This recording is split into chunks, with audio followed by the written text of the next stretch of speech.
I used to think absence would feel like silence, but sometimes it has a tone, a temperature, a texture, like wool unraveling between the fingers before you notice the thread is gone.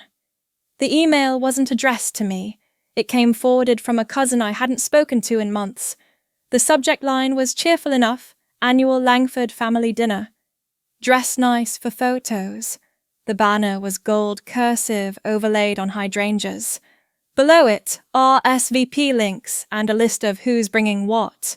My name wasn't there. Not even in the BC. At the bottom, the original sender. Kendall Blake Scott's assistant. Not Margaret, not Scott. Not even Lacey, who usually handles family events with military precision and matching tablecloths. I scrolled back up, hoping I'd missed something. A small note, a line of inclusion. There was none. The phone rang an hour later. Margaret's voice came through smooth as glass. Don't worry about coming this year, dear. There's been a lot of changes. We'll catch up soon. I didn't answer right away. Just watched the steam rise from my mug. It's better this way. Too many dynamics to juggle. The line went dead after that. I turned the phone over on the counter, face down. Later, I opened the file cabinet in the hallway. Not out of suspicion, just habit.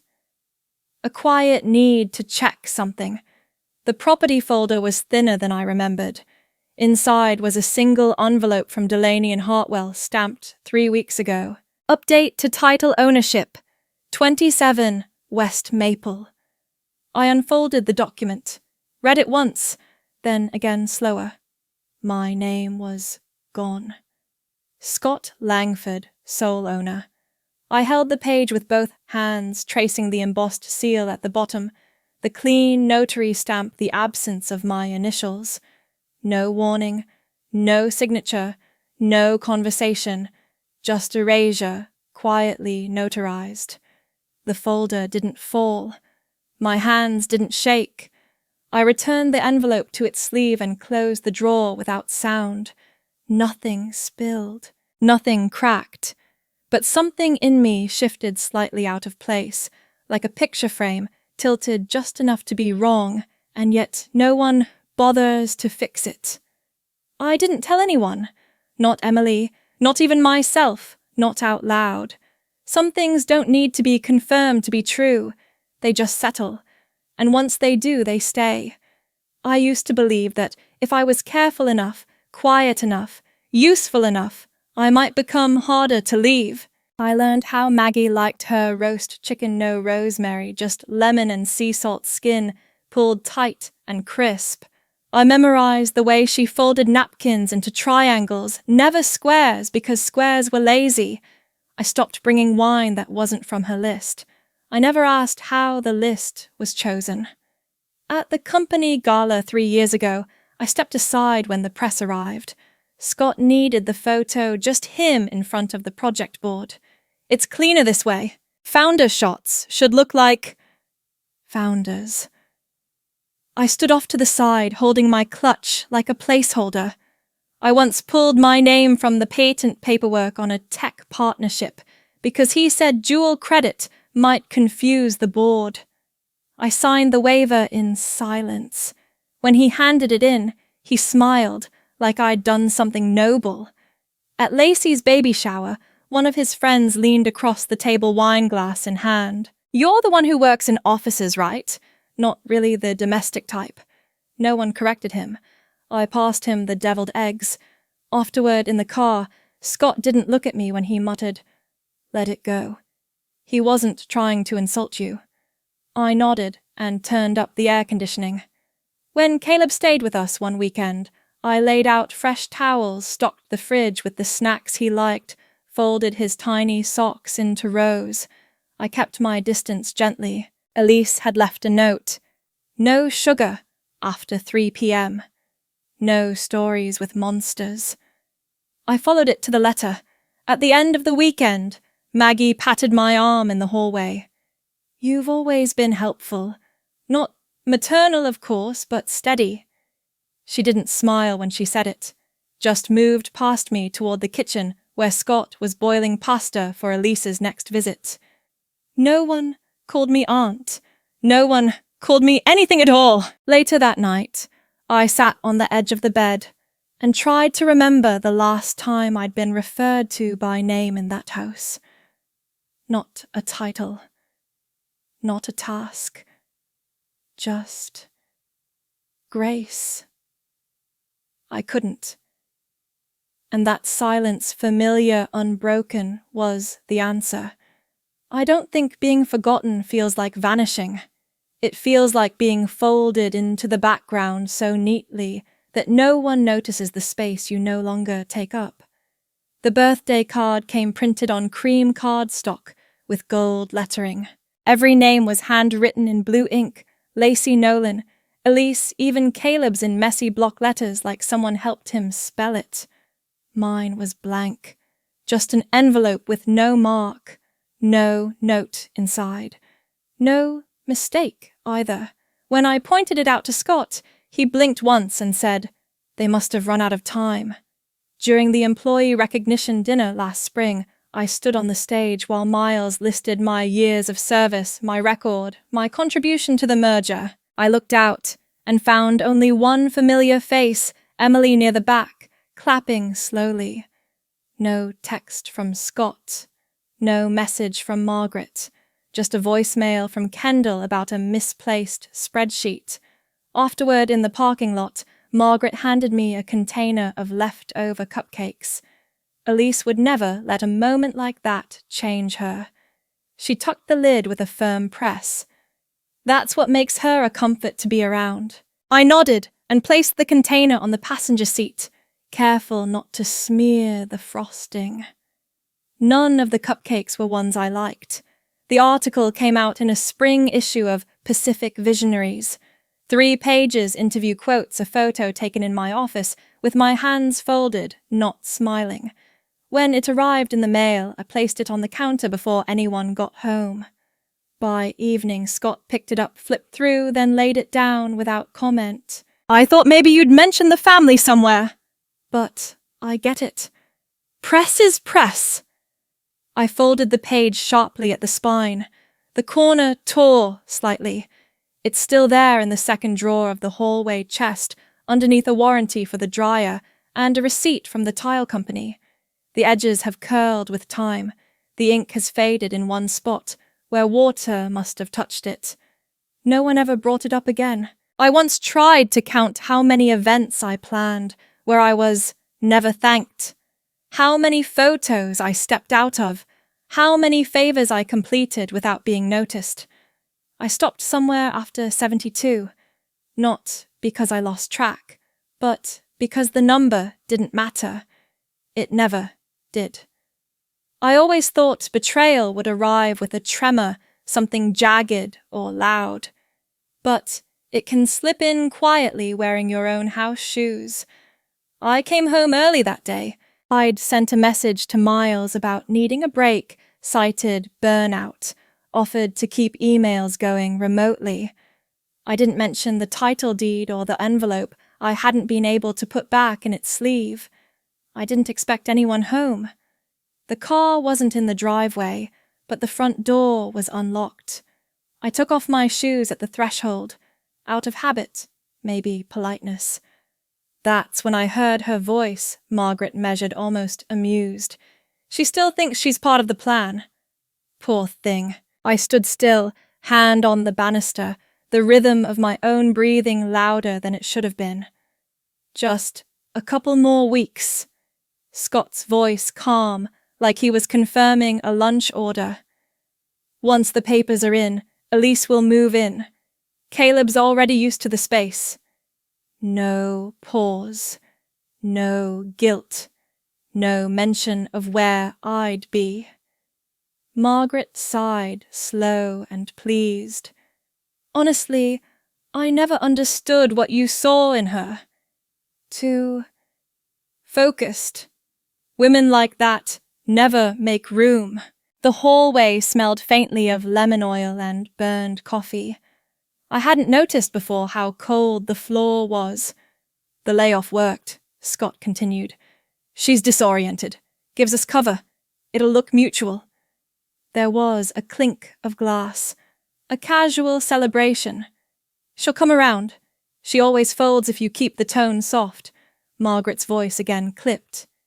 Just remind her she's never really belonged here. I couldn't see them from where I stood, but I didn't move. The panelled wall beside me had a crack I'd never fixed. I traced it with one finger. The hurt didn't come in one burst. It came in layers, slow and exacting. Not because of Elise, not even because of Scott, but because they had made a blueprint, a quiet, strategic plan to erase me cleanly, like I was pencil on a draft they no longer needed. They spoke about my life like a calendar entry, something to be rescheduled. I didn't walk in. I didn't interrupt. I turned my ring once on my finger slowly until the imprint underneath began to sting. That was the moment I knew. Not that they were leaving. That I had already been replaced. I don't remember hearing the cork pop, only the way the glass tilted when he poured, careful not to spill. The table was already arranged 2 plates, candles, trimmed linen napkins folded like it was a farewell dinner that needed to look polite. He wore a sweater I hadn't seen in months, the one he saved for grown-up conversations. I sat opposite, noting how the bottle sat precisely between us, like neutral territory. I've been thinking, maybe this isn't the version of life either of us imagined. He used words like transition and respectful separation. His tone never rose. He reached for the salad tongs halfway through like any other meal. I just think it's time. We can keep it civil. No need for lawyers unless you really want that. He offered a small, rehearsed pause. Of course. I'll help with the next steps. A few months' rent, maybe something for the move. You'll land on your feet. I nodded once slowly. Not agreement, just acknowledgement of the script. I cut the chicken. The skin peeled too easily overcooked. I chewed without tasting. Okay, I said, folding my napkin carefully. I'll think about it. That was enough for him. He leaned back with quiet relief, like a man who'd crossed a finish line no one else had been running. Later, he went upstairs. I stayed behind and rinsed the glasses, not because I had to, because I didn't want to hear him talk softly to someone else behind a door I once painted. I stood at the bottom of the stairs for a long time. My hand brushed the edge of the banister where the wood grain curved unevenly, a mark from the first renovation we'd planned together. We never sanded it down. He said it gave the house character. In the morning, I packed before the sun rose. I didn't take photos or keepsakes, just the warranty folder with my handwriting on the receipts, a faded sketch of the kitchen layout, a set of spare keys I wouldn't need but couldn't leave behind. The drawer beside the bed held my wedding ring. I didn't wear it. I didn't bring it. No suitcase at the door. No note on the counter. No quiet message on his phone. I didn't owe closure to someone who already replaced me in his version of it. I locked the door with steady hands and left nothing open behind me. I didn't expect quiet to have weight, but it settled over everything. The stovetop, the baseboards, the edges of the mattress, as if the silence had been waiting all along for a place to sit. The studio was smaller than I imagined, not by measurement, but by how much it revealed. The walls held patches where shelves used to be. The sink leaked from the left knob, slowly enough to stain the basin, but never fast enough to justify a plumber. The windows opened unevenly, but when they did, the light came in soft, unbothered. The first thing I unpacked was the kettle. I found it at a second-hand store on Alberta Street, enamel chipped at the handle. It whistled too early, like it didn't trust heat to last. I kept it anyway. It boiled water the same as any new one would. I hung a photograph above the desk. The print had faded over the years, but I still remembered the exact time it was taken, junior year, autumn, my hair too short, my smile unsure. I'd shown it to him once. "It's sweet," he said, "but maybe not right for the living room. No one edits the walls here." The nights came quietly. Too quietly at first. I kept the hallway light on for 3 days straight, not because I feared the dark, but because I needed to see my way back to something. I woke at 3:17 the first night, then again at 4:12. The pipes moaned under the floorboards like a house remembering its own stories. No one texted to ask where I was. No one reminded me to soften my tone, shorten my sentences, lower my eyes when the conversation shifted. The day I bought curtains, I didn't check a color palette. I chose the deep green, heavy fabric, slightly uneven hem. The woman at the counter asked if I wanted them gift-wrapped. I said no. That night, I opened a new notebook. The paper had weight to it. I pressed hard with the pen, not intentionally, just heavier than I used to. I wrote one sentence day 3. I chose the curtains. It didn't feel triumphant, just true. Sometimes stillness isn't healing. Sometimes it's just air that no longer expects anything from you. And that, for now, was enough. I used to wonder what it would take for them to notice I was gone. Turns out the answer was a group photo.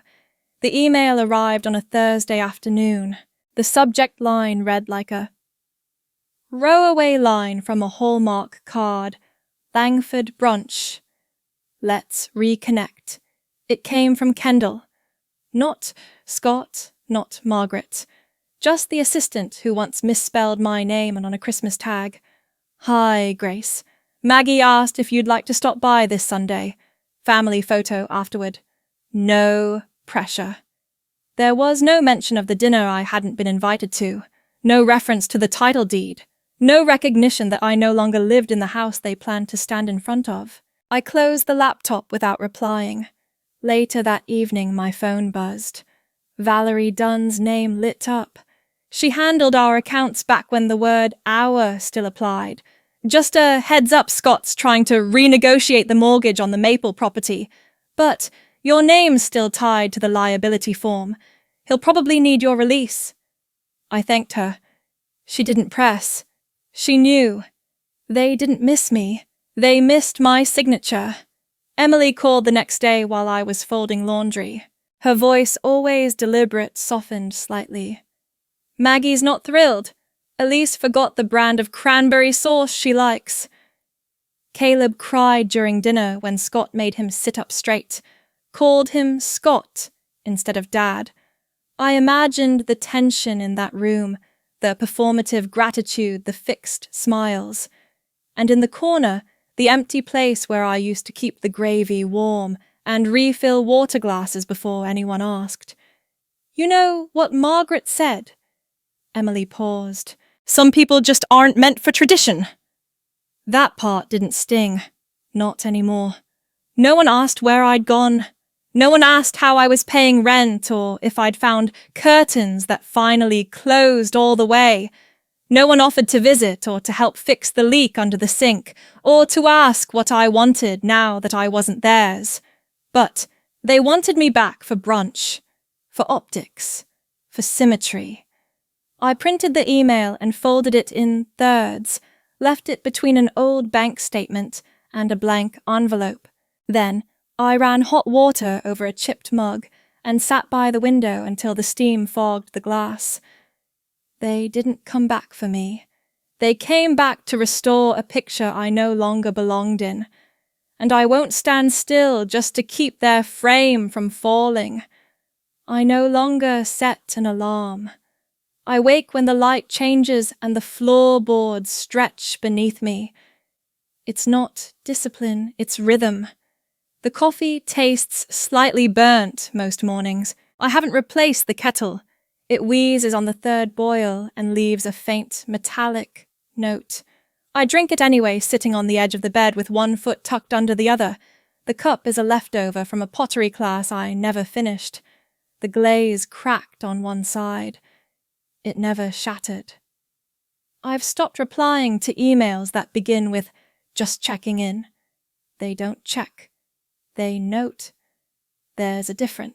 The draft of the report lies on my table, printed annotated with pencil marks and corners folded inward.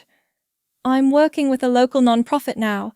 Nothing glamorous, just policy feedback and workplace equity reviews. No titles, no performance reviews, just people who show up quietly and listen. On Saturdays I go to the community centre and wrap my hands in cloth before stepping into the boxing room. I don't punch hard. That's not the point. I punch slowly on beat. I listen to the way my body lands. I sweat without apology. No one watches. Last Thursday a letter came. Cream envelope, stiff paper, wax seal stamped with an L. Inside you are invited to the Langford family restoration dinner. Formal attire, seating at 6:30. No return address, no signature, just the expectation that I would understand where and when to show up and what role to resume. I left the envelope unopened on the counter, used it as a coaster for my water glass. In the refrigerator, 4 items. 1 avocado soft at the bottom, a carton of eggs with 5 left, a bag of spinach wilting at the corners, and a jar of peach jam I made 2 months ago with too much lemon zest. I labelled it in red pen September just enough. Margaret once said I was just efficient enough to be invisible. She meant it as structure. I wore it like shape. Now I hang my laundry without folding it immediately. I let spoons dry sideways in the rack. I rearranged the furniture last week without asking anyone if it made sense. Nothing here matches. Nothing here apologizes. And for the first time, neither do I. I always thought closure would sound like a door slamming. It doesn't. It's the sound of paper sliding into an envelope. I labelled everything with care dates, figures, notes, scribbled in the margins. Water bill receipts. Wiring charges. The original kitchen remodel sketch with 2 initials in faded graphite, mine and his. I highlighted every section with my contribution, not for argument, just for record. The separation form was only 2 pages, standard language, no contest, no explanation. I added a line at the bottom in blue ink. I waive all claim. File quietly. I sealed the envelope with a single piece of tape and addressed it to Laurel. No return address, just a sticky note tucked inside. No court action needed. I'm no longer attached. At the DMV, I signed the name slowly, 1 letter at a time. Grace E. Whitmore. Not with resentment. Not to reclaim something lost, just to return to something that always belonged. The woman behind the glass asked if I wanted a new license photo. I declined. In the apartment lobby, I unscrewed the old nameplate with a coin. The new one was heavier than I expected. Plain silver. My name etched clean. No flourishes. I pressed it flat against the door until the screws held. The wooden box had been sitting in the drawer for weeks. Small. Dark. Finish. Smooth edges. I lined it with a cloth napkin and placed the ring in the center. I didn't clean it. The band still had a faint mark where the skin underneath had worn down my skin my time. I didn't write a note. I didn't require a signature. At the post office, I handed the box to the clerk. She weighed it, stamped it, dropped it into the bin without asking what was inside. Margaret once told me, "You're not built to detach. You hold on too long." I folded my coat at the collar and stepped outside. The wind caught my sleeve and tugged it gently like a reminder. The street was quiet. A boy rode past on a scooter, dragging one foot behind him in uneven rhythm.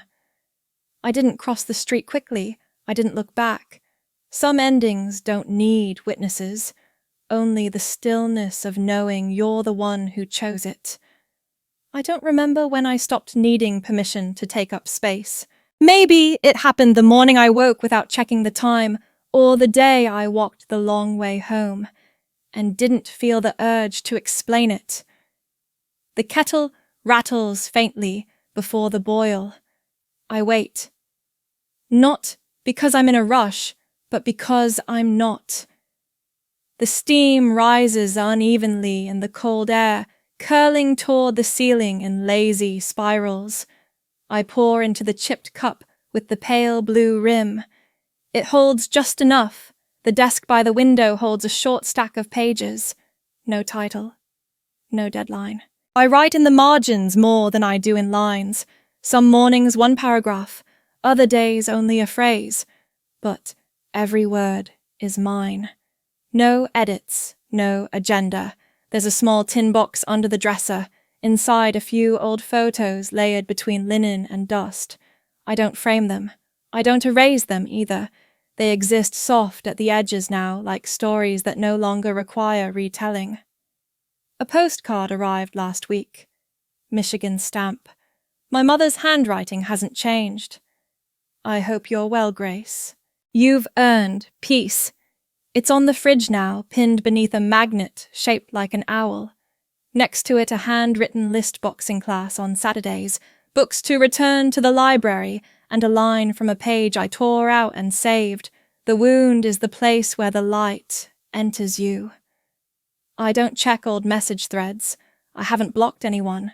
I just don't look. The most recent still floats on my lock screen. Caleb asks about you sometimes. Hope you're doing okay. No name. But I recognize the tone. I don't reply. Not out of spite. Just choice. I no longer need to be remembered in order to matter. I walk through the park in the afternoons. Children run between trees without rhythm. One bench always sits empty. I pass it without paws, shoes brushing fallen leaves. They cling to the soles lightly like fragments of a past no longer urgent. Back home I fold blankets carefully, corners aligned. I open the window to let in the scent of wood and dried herbs. The last of the tea is lukewarm, but it still tastes right. The mug has a thin crack down one side. I used to think it needed replacing. Now I know it doesn't.